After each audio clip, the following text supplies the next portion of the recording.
sector. And we gave a graduated program as we are doing now.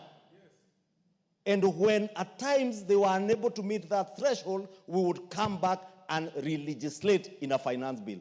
What is so special about these banks today, Honorable Speaker?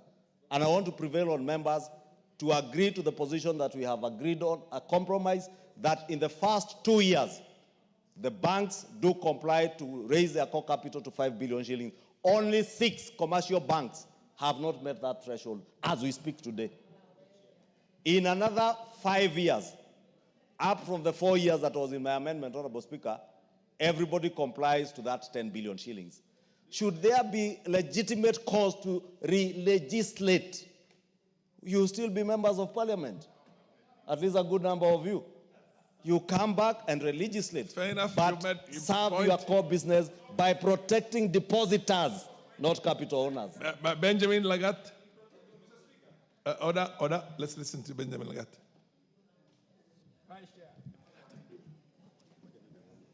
Sorry. Thank you, Mr. Chairman. Of course, I was supporting the position of the committee because I'm the vice chairman of the committee, but I want to support the compromise position.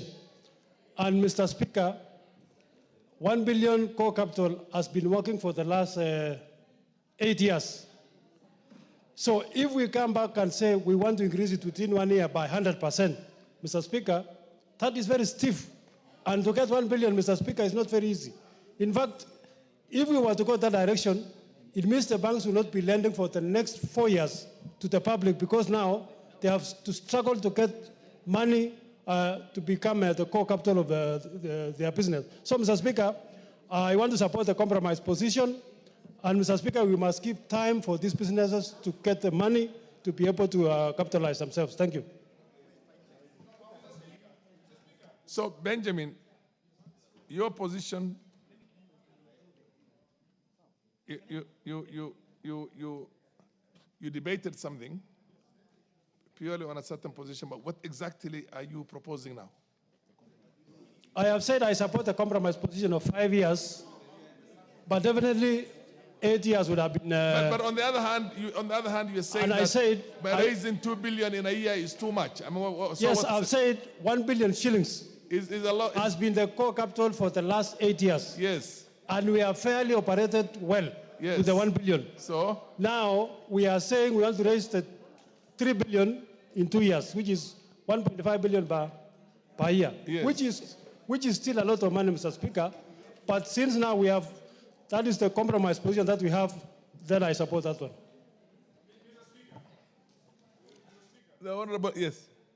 Point of order. Yes. If there is a compromise on such a serious issue such as this, it has to be reduced in writing and members must see the text before we are able to pass or vote on it.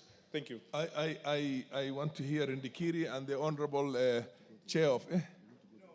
the Chair, I'm concerned about the new entrants and those ones who would like to start a business. If we are going to legislate and come up with a law that pegs a certain volume of the capital, and they are new, upcoming, we needed to have, whether they will have adequate time to raise that share capital, core capital. I think it is very important because we are saying that it is not that we are going to have 24 banks in Kenya.